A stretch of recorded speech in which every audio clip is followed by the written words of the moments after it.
build my gallows and build them high. Makes a long time climbing before I die. I want the chance to spit in his eye. Well, they gave me ball, but I can see between to a dusty yard and a long gone green. They call that freedom, if you know what I mean.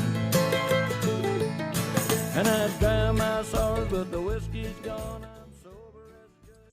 Hello, everybody. Welcome to Longbangers. Matty, this is episode 105. I'm absolutely delighted to say, joined tonight by Jamie Montgomery. Jamie, how you doing? I'm doing brand new, absolutely brand new. How's yourself? Spot on, mate. Aye. Actually, I had a wee bit of a bother with the hay fever, so I start winking. My right eye's been watery as anything, and I wear contact lenses, so my eyes are all puffy, right, which is no good look at the best of times. And I was late. I've got this wee nose thing. I'll show you it. This wee contraption. I was talking to Fattest Prickus on Twitter about this the other day. Right, two wee prongs. Right, you get this noise. You stick up your nose like that. Turn it on. Right, infrared light. So if anybody's watching this, my nose is glowing red like fucking Rudolph here the now, right?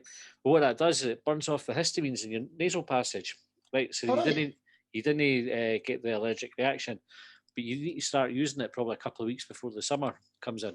And I forgot all about it, so I'm kind of trying to catch up to now. So I've got watery eyes. Luckily, I'm not too bad with running nose, etc. But my eyes just stream, and what happens is because I've been rubbing my right eye so much, my contact lens keeps popping out every now and again. So if I start looking and winking at you or whatever, that's what it is. I'm not just having a seizure or coming on to you. My wee laddie's suffering from hay fever, so I get exactly what you're talking about. It's a horrible affliction, but nobody else in this who suffers from that. It's just odd that he's got it and nobody else has. It's weird, but I never had it all the way growing up. Never had it, and then I hit my teens, and it was about my mid to late teens that I started getting it really bad. And then you just try all sorts. When you got hay fever, it's the worst thing. Honestly, try anything that anybody tells you to make it better. So I have things like eating local honey and taking antihistamines and syrups and all sorts. I've got a wee eye bath thing now that you pour a solution into this wee kind of cup that's beveled, and you put it on your eye and you tip your head back and rinse your eyes out with it. That's meant to kind of clean out some of the irritants in there as well. But aye, anyway. Does it no work? No, really. Nah. You still do it though, just on the off chance that you think you're lucky with it. But it's an absolute bugger, like, You should do this. I've seen a thing on TikTok of one of these things, all crazy theories on TikTok that people putting garlic up their nose. So John was talking about that. And it basically they take it out and all the mucus and what have you just drains for your face. It's disgusting, but obviously works for people. Aye. John was telling me this on Friday night. We went to the Hibs game, the civil service. Oh, aye. And we were getting soaked in the pissing rain. John was telling me about Dafty's chucking garlic cloves up their nose. I'm sure that can't be a safe thing to do. Well, I can't remember talked about it on the podcast. Oh, I think TikTok, when I open it up, right, and I didn't follow any. I follow John on it, right? So John's the only account that I follow on TikTok, and I only got it because he said you should do it for the podcast. So I'll open it now, right? And all it is you can't see because of that, right? That doesn't actually, you can't really see that. Wifey's trying to get the tits out without getting the tits out. I didn't follow anybody on mine. Mine is just it's purely voyeurism. So an angry delivery driver, that's something a wee bit different. But then I just made big chebs and a traffic jam next. Big chebs next one. Aye. So what's not like? TikTok, that's what I call it. Right, what we're doing tonight, we're doing best foreign players to play for Hibs. Best foreign players, yes. So I've seen loads of stuff going on Twitter when you put that up earlier on. No mention of the man I'm going to have in fifth position, right enough, which I was quite surprised about since he could have went down in proper folklore had he scored a header right at the death. The man needs no introduction. It's Paco Luna. I thought he was excellent in that particular game, and that's the best game of football I've ever been to, including the final. The atmosphere at that game was unbelievable that night. I wasn't there. I think if I've ever explained this on the podcast before, I was away trying to get my Nat King. Had a date with somebody. So Hibs didn't win and I didn't win that night. It just a disappointment all round there, and I missed one of the best atmospheres ever. So what was it about Paco Luna you liked? He was a good striker for quite a wee guy. He could get up head balls. He could actually hold up the ball quite well, and he was a goal poacher. Got a few goals, but as I said, that particular night just kind of typified it for me. He got a goal. He played well in the full game, and as I say, when the ball was travelling over from De La Cruz, it was the very last moment of the game. And you could see him it was throwing himself through there in slow motion. I thought, this is a goal. We've got to win this. And of course, it just goes past the post. But I like Luna. He was one of the players that come in completely off the radar. No one had ever heard of him before. McLeish had a few of them. Did we look at it for Dundee? Was he one of the ones came when Dundee were having some... Aye, so I'm not sure. He definitely played for Dundee. I don't know if he went for us or whether he was at Dundee before. I'll check that out. Let's get old Google out. Google. What I remember for Paco Luna, right, and I'm sure it was him. He got sent off against Rangers for a handball scoring. Aye, that's right. He did. I think it might have been his second. Well, it was definitely the second yellow, or it was a straight red, one of the two. And I was so incensed. I was in the bottom tier of the West, right, more or less the back row at that end where it happened. And that's probably the one and only time in my life where I've been a ball hair away from being on the pitch to get at a referee. I kind of got halfway down the steps, and everyone was like, fuck you then. Because A, I can't fight sleep, and B, it's a stupid thing to do, do you know? So... it's not going to have any influence. No, so the referee's going to go, shut up. You're right. You're right. I've changed my mind. I go to Hibs. So, but I remember him for that, but he was a good striker all in, really, wasn't he? I liked him. As I say, it was just one of the guys that just came out of nowhere for me. Was a good player because, I don't know, McLeish, that sort of McLeish era, that's the only time I've felt that we could go and win any game. Really, we're dead positive, good side to watch. And he was really good for me. He always just sticks in my head. But I don't know if it's just reminiscence, good times for that AAK Athens game, or whether he was good in more games, because that's the one that is the focal point for me. And the atmosphere in the ground that night was just unreal. That was the first time we sung Sunshine and Leith, I'm pretty sure, as well. Aye, that was like where it became a anthem, really, wasn't it? Aye. His career was Sporting Gijon. Gijon, with all the bits of chicken, the chicken goujons. Then he went to Dundee on loan. Then he went to Monterrey, the Hibs, and then to Almeria. And that was his last club. So there you go. That's who must have think. I didn't remember him playing for Dundee, but I was Googling him and noticed they had the Dundee strip on. And I wasn't sure if it was after us or whether it was before. So there you go, confirmed. Hi, yeah. So definitely Dundee had a wee spell where they were signing some really good players, and especially ones that you hadn't really heard of, like Paco Luna, as well as signing some shite as well, because obviously they're Dundee. So yeah. They did sign Ravanelli at that point. He obviously was like an unreal signing for somebody like them. Caniggia, Craig Burley as well. Now, Craig Burley obviously isn't in the same class as Caniggia or Ravanelli, but he was still a big signing for them. He came up for the Premiership, and then pretty much as soon as he signed, I think they went tits up. That was the end of it. Was that dodgy lawyer, the one at the Stefano? Aye.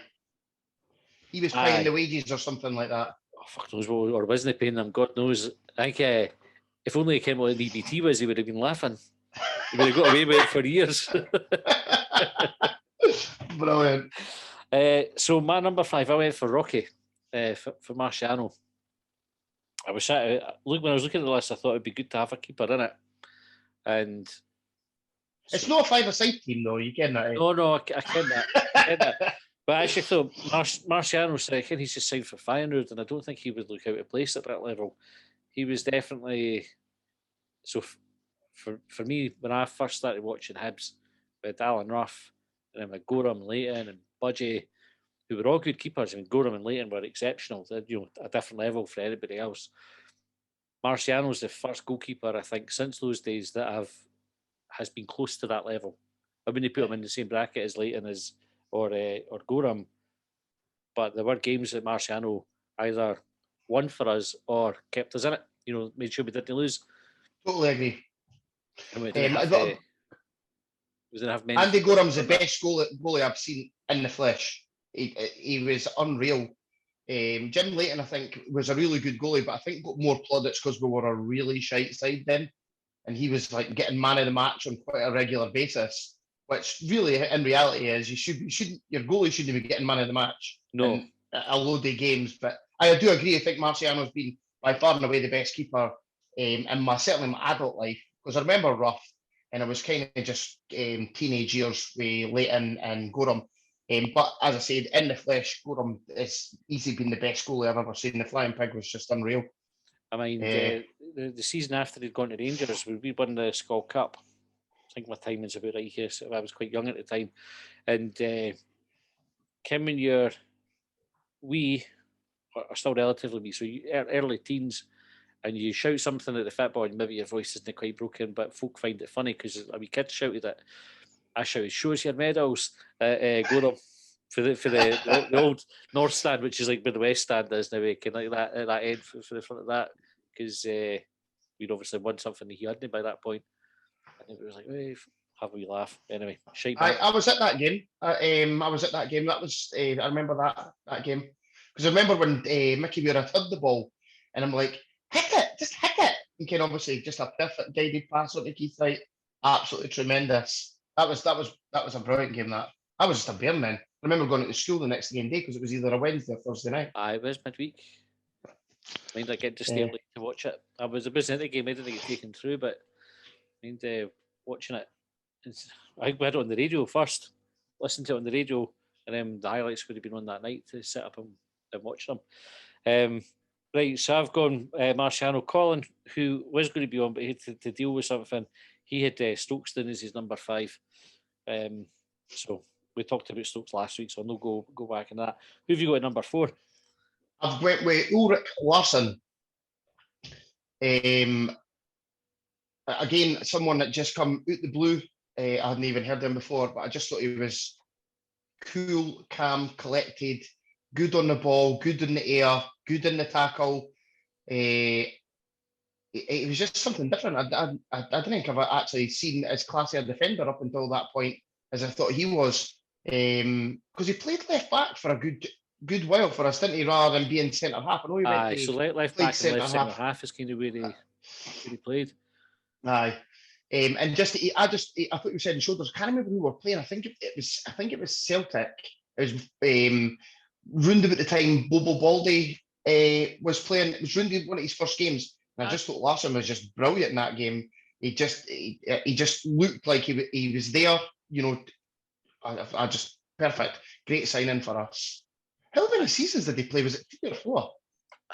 I don't think it was as many as maybe 2 or 3. And then he went to Celtic, didn't he? They came in with quite a big. Sure, they paid for him. I did that. Well, Larsson was quality. He was.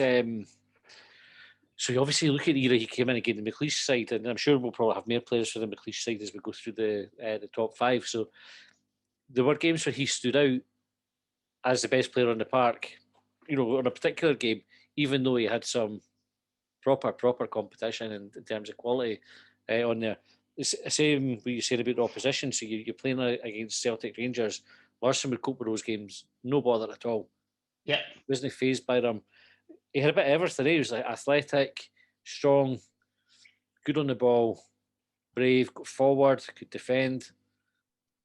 He had everything. As I say, see when you see a player like that and you see how good they are, and you're thinking to myself, it was the same. I thought was when Scott Allen came. Just enjoy them while they're there, because they're not going to be there forever. They're too good. Yep. I'm not trying to put the club down in any way. It's just being realistic. These guys are like top draw footballers. Luckily, obviously, being able to get Scott back. But yeah, that's how I felt about when Larsson came. I thought he's just head and shoulders above anyone we've got. I'm just having a wee look at his career. So, OB, which team's OB? It's the is that just the name? Odense Bold Club. Odense, yeah. Odense. I was looking at going OB. The fuck's that? So 77 appearances for Odense. Signed for Hibs in 2000 and was with us until 2002. 53 appearances and 3 goals. Then he went to Celtic and then back to Odense, and then he finished up at Copenhagen. 5 international appearances. That's a surprise. I thought he would have played more internationally. And he was with the under 19s, under 21s, but it wasn't until 2007 when he was back playing for Odense that he got capped. That's mental. I reckon who was playing in his position for Denmark at that time, but I was surprised at that. So am I, because that's well after the European Championship win and have you, when they were like on top of things at that point.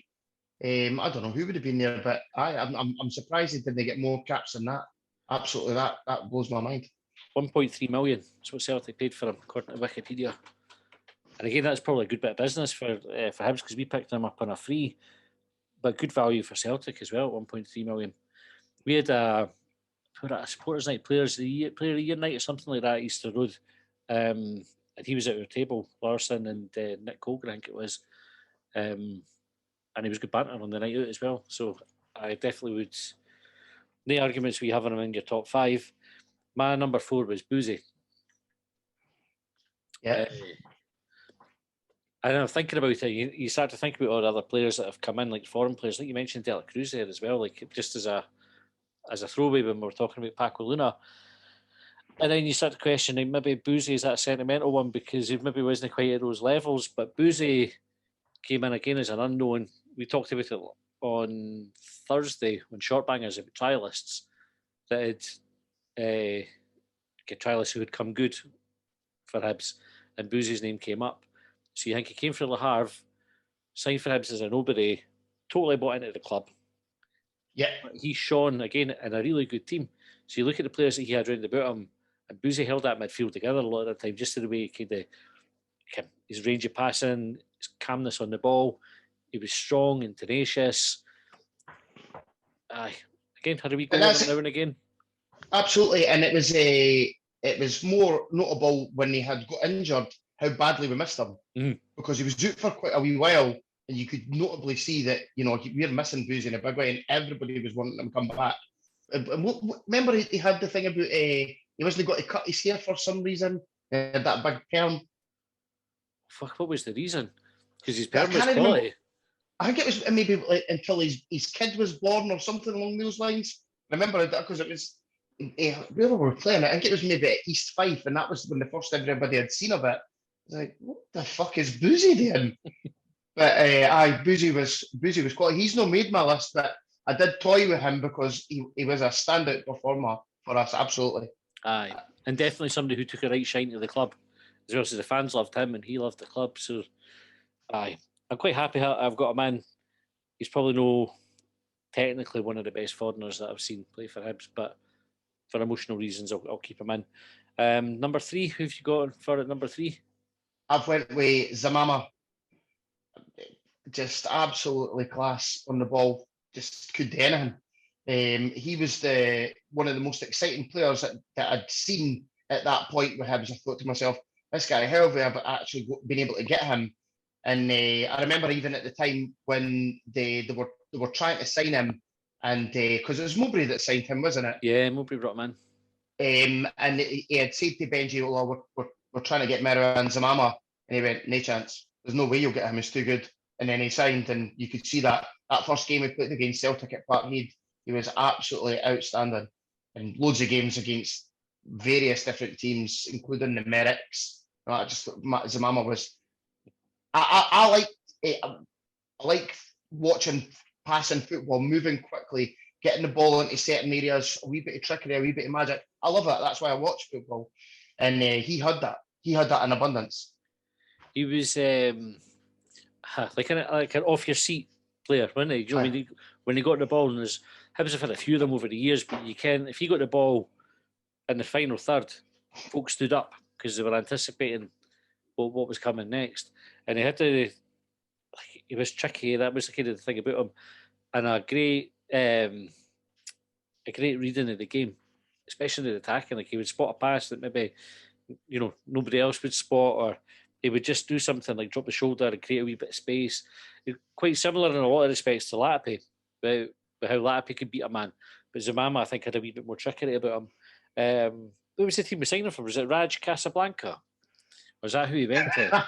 I think it was Casablanca. We've got Raj Casablanca. Raj Casablanca. Just thinking of Humphrey Bogart sitting there in Raj Casablanca. All the gin joints in all the world.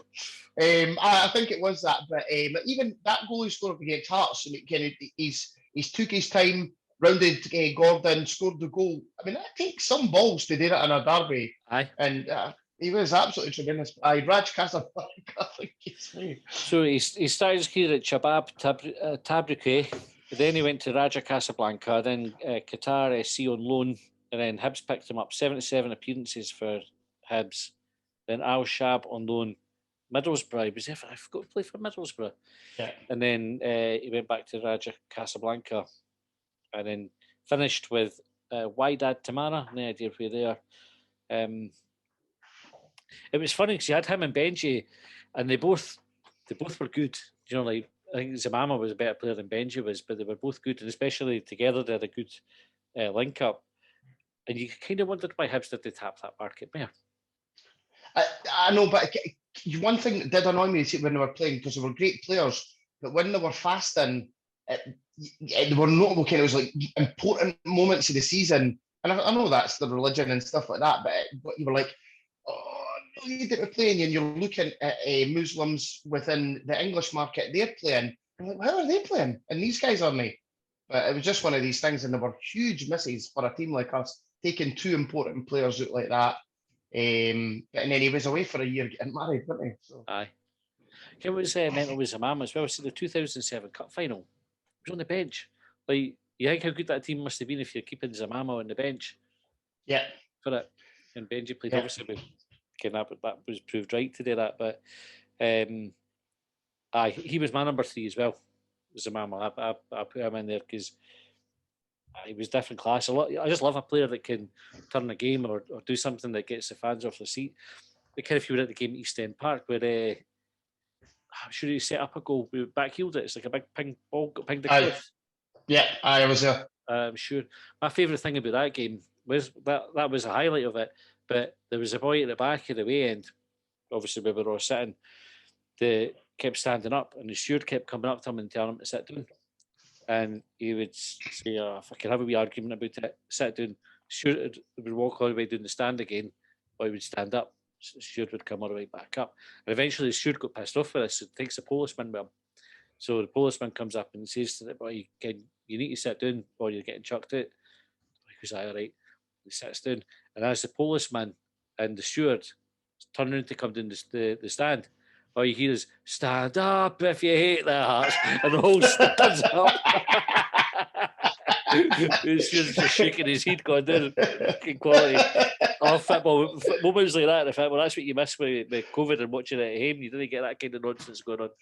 It's even just wee shouts that you're getting at the game. I love all that. Aye. I do miss it. I'm glad that Jason Leach has come out and said that you'll look at maybe getting like full stadiums and this, that, and the other. I'm really looking forward to that if that's the case. Aye, it was good on Friday night, even though it was like the development team and you're kind of standing at the side of a wee pitch. It was good to be back. And I just noticed there before I came on that the tickets for Wraith sold out already. That's brilliant. How many were they allowed? 1,000. I think there were 1,000 Wraith fans, 1,000 Hibs fans. So the Hibs end sold out already, and I missed it, which is gutted. Wraith's one that I'll always go to because it's just 10 minutes along the road. Aye. There you go. So if anybody's got a ticket, go and give me a shout.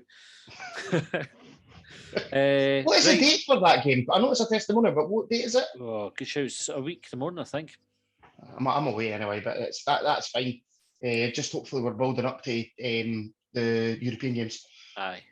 Well, I think they were looking to try and get 5,000 in for the Arsenal game. So if they get 5,000 for that, and then hopefully a few more for the European game, then you're not allowed away fans for there's no point travelling. I kind of folk have booked up flights and that, but I'm sure they'll get in, find a way to get in. But is this actually been released for UEFA though? Because I've only seen Glentoran put that, and I've never seen anything officially. For the qualifying rounds anyway, there's no away fans permitted. But I'm sure folk who go will find a way to get into the ground, you would think. Of course they will. Because it's no like we're playing big clubs that will have huge fan bases, so I'm sure tickets will only be that hard to get ahead of. Not that I would encourage anybody to go, but I know a few guys, they were talking about going to Malta if that was where it was going to be, because they're on the green list and it's not the green watch list either. Aye. So I don't even know when they're playing the two teams, so you'll find out. Kenny, that's terrible. We should probably pay attention to these things, but I'll wait till it affects Hibs and then I'll pay attention to that. I'm exactly the same, I know. All right, number 2. Who've you got for your number 2? I think we'll probably have the same players, maybe for ways. 1 or 2. You've seen a lot of the list for folk that have been sending them in. I think number 1 and 2 pretty much look after themselves. I suppose it will depend on the order that you've got them. So who've you got for 2? So number 2 is Russell Lukaku for me. And again, as we were just saying about Zamama, a magician on the ball, just made things tick. He was just sublime. And to get him, because we got him for Porto, I'm pretty sure, to get him from a team like that was quite surprising, and he wasn't over the hill at that point either. So still had a few seasons left in him, still very good on the ball. And how long did he play till he was 40 or something? He was absolutely tremendous. And then Falkirk after that, didn't he? So, and he was good with those teams. It wasn't like he went to Rangers and was shite, or went to Falkirk and was shite. When he was with Falkirk were a decent team because he was good. When he come to Easter Road, he ran the show when he was with Falkirk. He was absolutely outstanding. I remember folk actually standing up and clapping him because his first game, I'm pretty sure, was at Ayr, and I was at that game, and we were thinking, who is this guy kind of deal? But I come on, just was absolutely outstanding, thinking, but I'm not sure that this could be wrong, so just maybe total bullshit. I think we were basically having him on trial, and it wasn't a done deal. And it was basically saying, right, I think Alton McKees was like, get him off, get him signed now. That's true. That true, is it? Aye. I knew there was something in the back of my mind. I was thinking, is that true? But aye. So I think it was maybe a come and let us have a look at your fitness rather than let's see if you're good enough. But he got nominated for World Player of the Year while he was at Hibs. It was so. It might have been something like the Trinidad fucking manager that did it. I'll try and Google it. I don't know now. But he was definitely, hold on a wee second, definitely nominated. Russell Lappy, here we go. But I just loved him. I absolutely loved watching him. He was just my kind of player. You know, he could. I feel like I'm saying this about other players, but kind of like how he took the ball in, passed in, and you look at games where he was just like totally in control of the whole game. Like he just knew, even if he didn't have to do much himself, he could find a wee pocket of space, drop the shoulder. There's a goal I think he scored, might have been against Hearts' sort of famous 5-end, where he went to shaped to shoot, and he sold the two defenders a total dummy. And he just went the other way, and they were like, "What the fuck's happened?" It was just genius. It might have been an assist for that one, actually. My memory's shite, Jamie. Yeah. He done that move quite a lot, and it just was so simple to him. Just a faint away move, come back inside, move the ball. Done it loads of times, and it was just a joy to watch. That game, the 6-2 game. How instrumental was in that game? It was just unreal. It was. I think for any Hibs fan, we'll all be familiar with 6-2 if you're of a certain age. And Latape was just, he was like on another level that night. It was just like him. Mixu got a hat trick, and you get the hat trick, you get the headlines. But Latape, I think, was the best player on the pitch by a mile. Easy. And then his goal in that game, until David Gray scored the cup final, remained my favourite goal that I'd ever seen. Were you at that game? No, guess what? I was there. By the way, honestly, Well, missing the best games. I tell you the. I tell you this. I'm sure I've told this on the podcast before. I had tickets, so I stayed on Smith's Place, which is just in near the footy Leith Walk. I'm fairly, I know what it is. All right, aye. So you came where I'm talking about, right? And it was an evening kickoff, so I had tickets, and I'd been out with my girlfriend at the time. We'd been up to town, a few pints, kind of early afternoon, and we came back down to the flat. And my plan was to go in, change into my Hibs top, grab my scarf, and then fuck off up to the game. As I come into the flat, my flatmate, who I've talked about in the podcast loads, hands me a beer. A crazy guy. Right, aye. Right, John. He hands me a beer. He says, "Oh, my mum and dad, my brother are here." Right, all jambos. So I said, "What are you doing?" He said, "We're going to watch it on the TV. You want to watch it?" I was going to go up. He's like, "No, watch it here." And I was like, looked at my girlfriend. She's like, "I'm knackered. I'm just going to go to bed." So I was like, "Well, fuck it, right? That's fine. I'll just watch it here." And of course, they scored. First, and John and his brother, and it's all mannered up, and they're getting it fucking big like John's right in my face, getting at the Griffiths, and I said, "Oh, fuck off, right, here we go." And then for the next, 70, 80 minutes, I just sat in my element. Half time came, right, so we go in 2-1 up at half time, through the room just to check on the missus. Right, so half time was a kind of quick but happy event. Back through for the second half, and then I never got out of my seat until Colin Cameron scored, and then I went over to John. Yeah, like, fuck off, you dickhead! You just have to suck it up. But it was brilliant. It was a great night. I kind of was there, but you could hear, we had the window open because we could hear everything, kind of the roars, everything for there. But Lappy was just unbelievable. It's actually one of the when I started going out with Jane, who were obviously now married to her. I think my first birthday that I had when I was with her, she got me the video of the 6-2. So I just kind of was right in the Hibs, so she got us the video of the game. I've got on video now. Aye, got up there somewhere. That was, but see, got to that game. I felt confident. It's the same that through that whole McLeish era. I just felt confident against them. Even though they scored first, I thought it was kind of not against the run of play because everybody was just kind of feeling each other out. But aye. I wasn't worried when they got the goal, but I certainly wasn't expecting it to be 6-1 before Colin Cameron scored up. I went with my brother, looking at each other saying, "Fucking 6-1, what's going on?" It was unbelievable. But that's what Lappy gave you in that team because you never felt that you were going to lose to them. There wasn't many teams, but you can't. If Lappy was on song, we would probably be all right. That was just how good a player he was. It was 2000, by the way, he got nominated for the FIFA World Player of the Year. Well, that's absolutely fucking mental, eh? You look at the folk, and it's like Messi, Ronaldo, Russell Lappy, yes. I mean, there was dreadlocks smoking a fag. Aye, brilliant. Well, that was the other thing about him. He just did not give a fuck. He was right into having a party. He was kind of smoking, however much drinking. Obviously, his time at Hibs didn't end.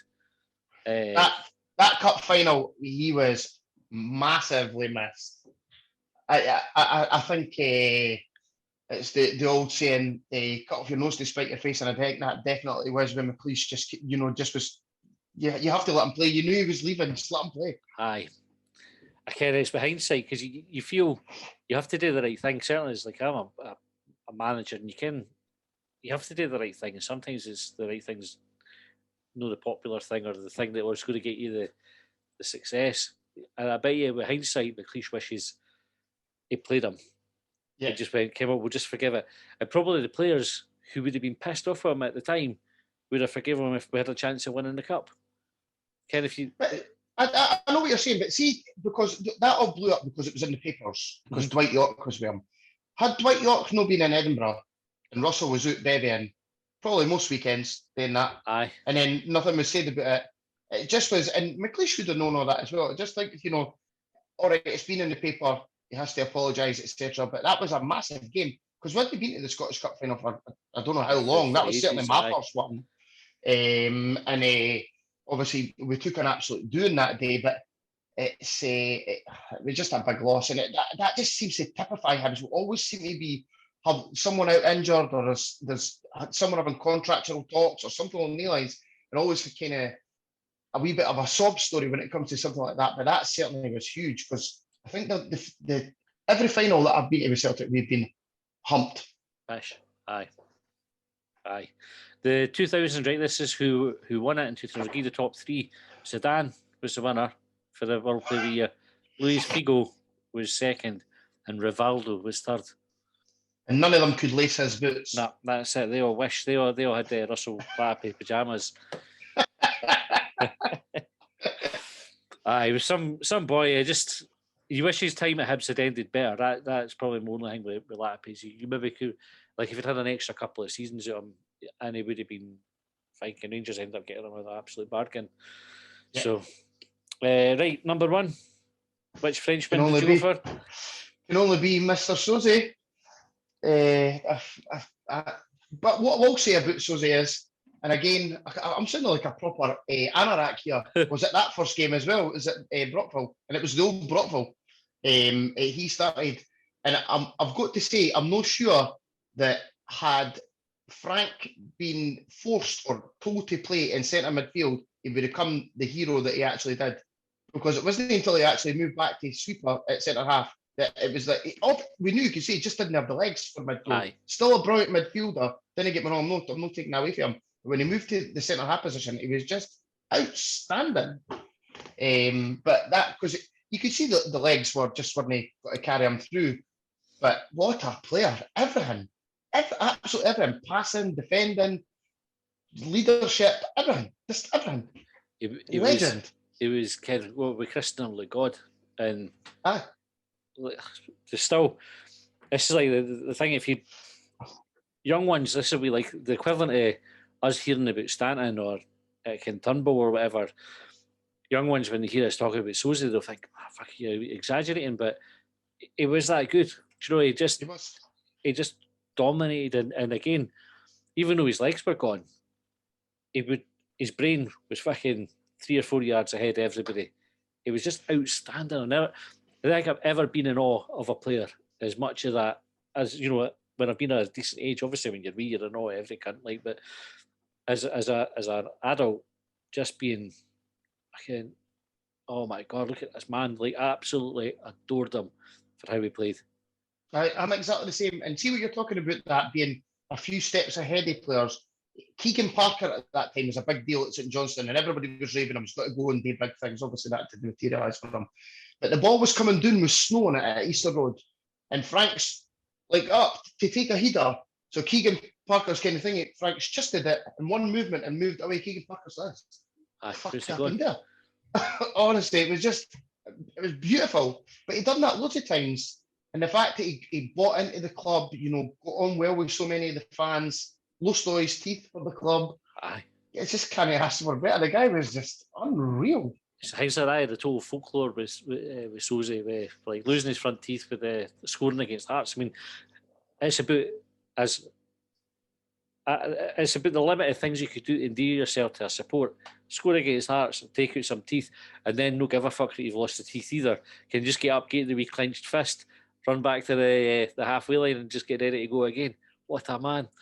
I mind, he'd backheel the ball out of defence and stuff like that. Can just no think twice about it. Just I'm just going to backheel this out here. Oof, there you go.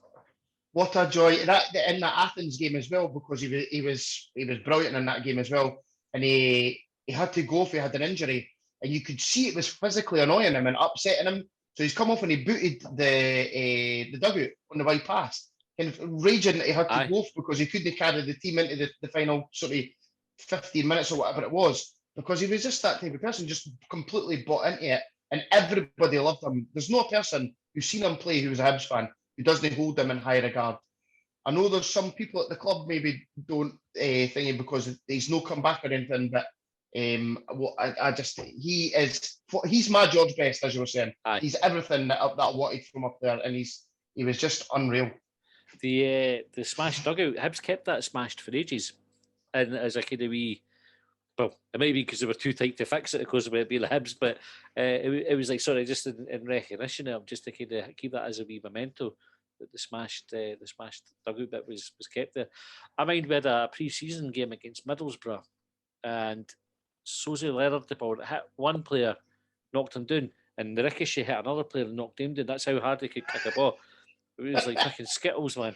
It was just incredible. That was it. Like even like you look at him, centre half or a sweeper as he was at the end of his time with Hibs or his playing time.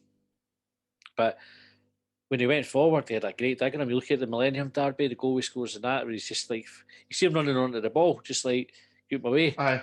I can bang like a rocket. That was a brilliant game. I wasn't at that game. I was in the Carrier Squatters watching that game, but that was just outrageously good. That brilliant. And then Kenny could ping free kicks in.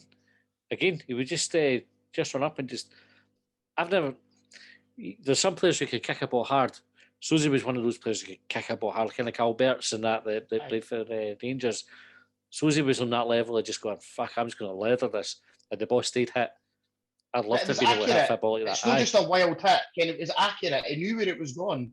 Aye, absolutely. And the fact that you had, I mean, talk about folklore, having Russell Latapi and Frank Susie in the same team, that's just unreal. Aye. Aye. It's mental. And then it's like, well, you recover Hibs having won the European Cup. Ken, can you imagine signing somebody that's won the European Cup now? Like, it just, you'd have somebody, I mean, Ken Susie was in the later stage of his career, but if we were going to do it now, it'd either be somebody who was maybe lucked out and was an unused sub or something like that, or they were like proper at the arse end of their career, Ken, that on their last legs. It's crazy to think that we were signing somebody that calibre. Let's take Andy Robertson just as an example. Andy Robertson has won the European Cup. He's Scottish. He might very well end up back at a Scottish club much ... later. He would never have the same impact as Susie had. No. Do you get what I mean? So although he's done that, and that's the only way we would kind of sign people in these kind of circles. But for him, he just lit up the full club. And once he got the manager's job, everybody was behind him. He was a shite manager. Sure, he'll tell you that himself. But everyone was behind him. Everyone. And hoping him to do well. And had he been a success, it just would have been, you would have had to have got an award-winning book kind of filming that about it. Aye. The thing with him taking over as manager is he stopped playing. That was probably his biggest mistake. Is he should have just stayed on the pitch and kind of led for the back, since he led for the front, but that wasn't where he was playing, but led for the back. But I think it was the Down the Slope guys had Matty Jack on in one of their early episodes, and he wasn't complimentary about Susie's management style at all, like really quite scathing. That was the first time I'd really heard anything for the club, anybody saying something negative about him. It was like a wee bit of surprise, and you're like, oh, I didn't really like that. But then it made sense because he was shite. Like, as a manager, it just didn't work. We would all have loved it to have worked. And I don't even think if it's one of those ones where you go, could have given him time. It wasn't going to work. Like, he didn't deserve the time as a manager to do it. You could see that when he would. I could be again wrong here, but I'm pretty sure it was him that extended Malkowski's deal. He also signed. That was Mowbray. Was it Mowbray? Was it? Aye. Mixing it up then. But even that was it. The guy he brought in for like a French amateur side, whatever was it? That Fabrice Henry. Aye. It just shite players he just didn't have an eye for it. But especially with being the player himself, I was surprised by that. But I hope if the Hanlon Stevenson thing is still going ahead and he's coming back to speak, I'd pay crazy money to do stuff like that. I think loads of us would. We'd love to see him again in a Hibs connected event or back at Easter Road. Can imagine the reception you get. You can just come out the pitch, give everybody a wee wave. The place would be going fucking mental, and never beaten by the Hearts as well. Like he was. Nah, that's right. Aye. There's no many players who have played for Hibs for the time that Susie played for us to have that kind of record against them. You're absolutely spot on. I don't know. Obviously, I think everybody knows there was an issue with him and Petrie, but the fact that he stayed away for so long is kind of weird, especially from a club point of view, because the marketing and stuff that they could get off the back of him, as you're saying, is huge. So I don't know if that's taken a turn, because I'm assuming that Stevenson and Hanlon were at the club. They didn't play at that point. I don't know if they knew him and how they've managed to kind of talk, because they can see the marketable ability that would have for them. For stuff like that. I wonder if they would have been at the club, because what was that, 2002 or something? And what Stevenson's breakthrough season was 2007 as a 17-year-old or something. So I would have been awfully young, but I'd love to see him back. He was an incredible player, and Marseille fans love him. Obviously, he came through at Marseille. He's still held in massive high regard at that club. For a wee while, I don't know if he still is, but he was a French commentator on FIFA games. Did you ken that? Is that right? No, I didn't know that. If you switched to, I can't remember didn't ken if he still is.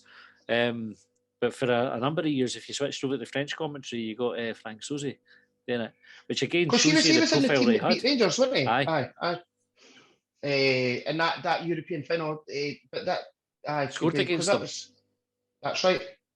And that was with what was the boy's name again? It was Basil Bolly, that were in that team as well. Jean-Pierre Papin, and it was a good fucking team. That they got done for bribing referees and stuff like that. But was it Bernard Tapin? Is that his name? Something Tapin or Tappy? I'm not sure. I ken what you're talking about. I just couldn't tell you who was behind it. Well, what he did was he bribed. It was like French referees, so not in the European games, but he bribed referees in the French league, I'm sure, to give them an easy passage so they'd win the league, no bother, so he could rest players for the big European games. And that's what they got done for. But it's a shame on the players, because like you look at that team, and like you say, it was superb. It really was. What to say, a boy? Was it Jesus or Pele or something like that played for him? He was a good player. They definitely had somebody like that, because it was like one of these. Let's see.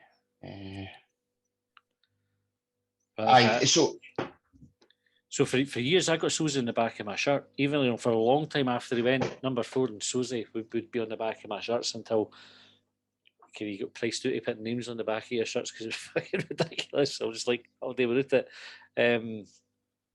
But I told Hero, he's got there's a book out. Ted Brack did it, and it's really one of the things that I like.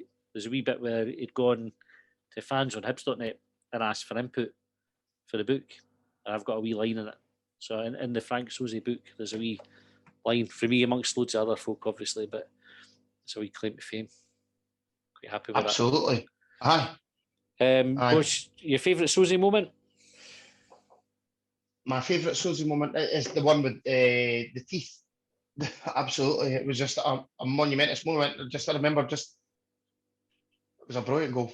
Aye. I loved it a lot. And I just loved it, as you're saying, getting back up, and yes, just that's what you want. Just no lying about having to go for me, absolutely. I love that. It's hard as fuck if. Yeah, they were like players. Using your teeth, though. Aye, players would be off for that. That's me done for the day. I'm not having it. Gonna be. Aye, all sorts of reasons, but he'd just go up and that. I'll go for the Millennium Derby, just that, and then the running up to the Hibs fans, so the full length of the pitch, just to fucking celebrate. Some boys I absolutely loved them. I remember we were at corporate. I think it was the last game of the season against Falkirk in that first division winning season, and we'd booked corporate months before. Obviously, didn't realise we were going to win it so easily, and he scored a free kick, but we were in the famous 5. So we're right behind it, and we won like 150 quid or something to get him as one of the goal scorers. So it was an even extra special day that he had done that. Superb. Let's start the campaign to get him back to Easter Road. Right, we're almost out of time, Jamie. But you had you'd put together 5 worst ones as well. I didn't go for the worst ones. There's after doing the 5 worst strikers with you and last week, I was like, I can't fucking mentally cope with it. But who have you got?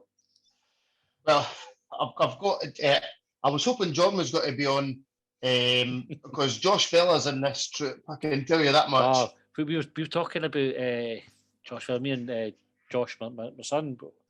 We were talking about just players that didn't work out at a club. Can't remember who else we talked about. But Vela came up and saying he was a decent player, but fucking garbage at Hibs. It was just he just didn't do anything, and for the reputation that he come with. I was going to actually mention this as well. You get that a lot because of the amount of English players that we've signed. A handful have turned out like really good, or players, and that over the low averages that should be more. But I just think there's such a big disrespect for Scottish football down there that they come up here thinking it's just going to be an easy life. And guys who are maybe come up and are a bit surprised, like say Marvin Bartley, what a hero he is. He was close to being in my top 5. So I just love that guy. It just typifies everything that you want at Hibs.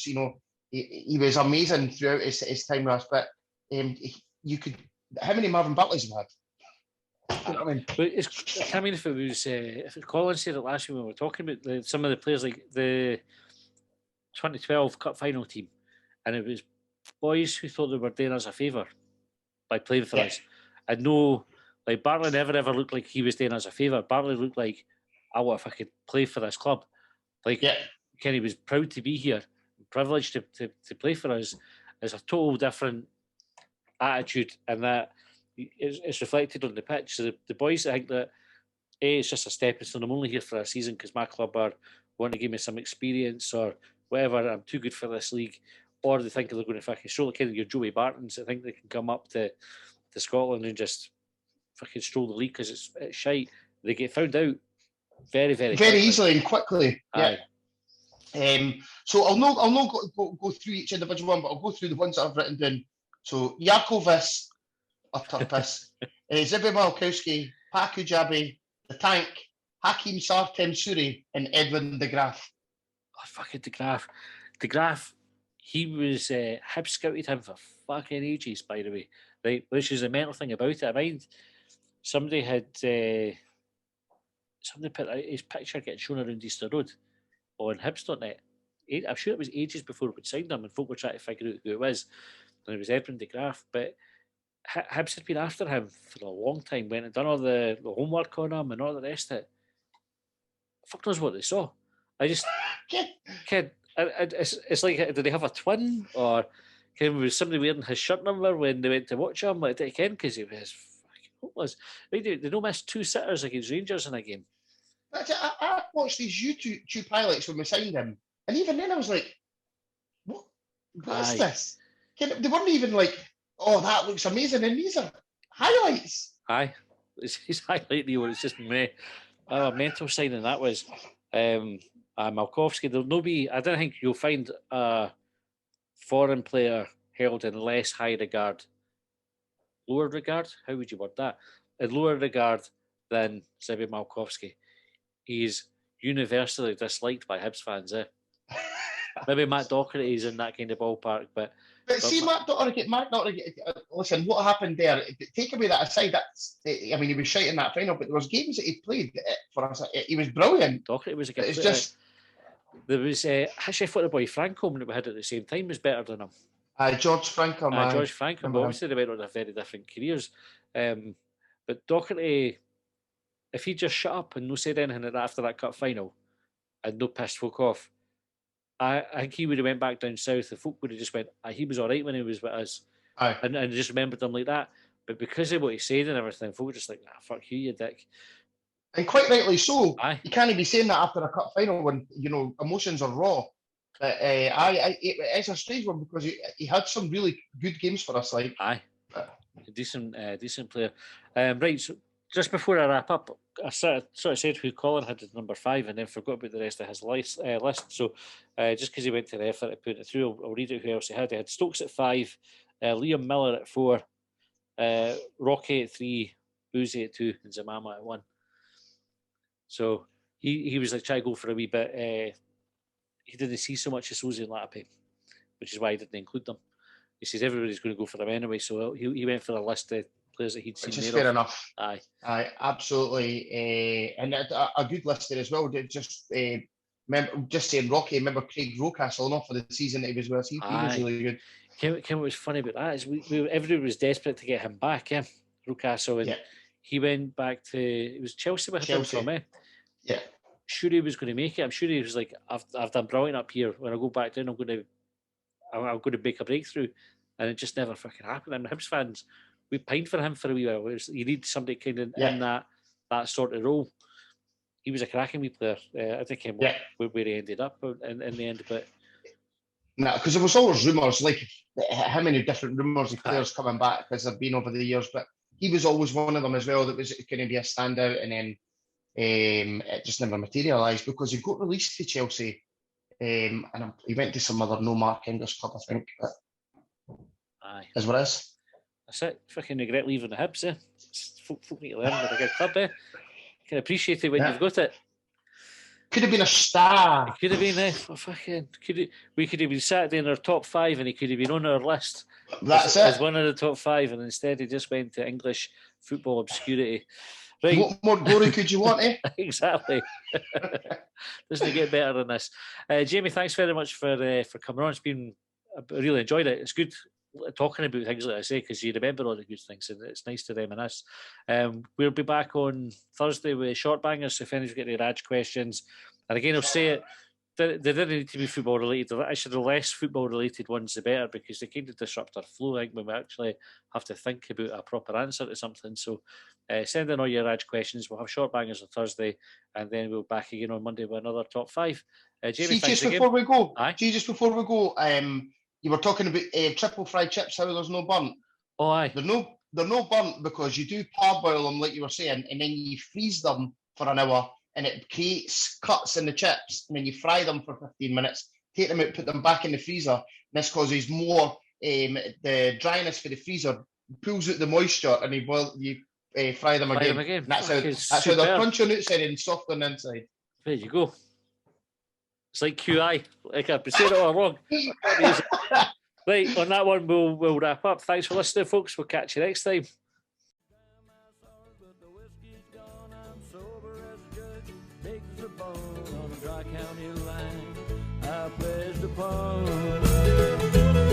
Well, they trailed me down when I broke free. I drank all the whiskey in Tennessee.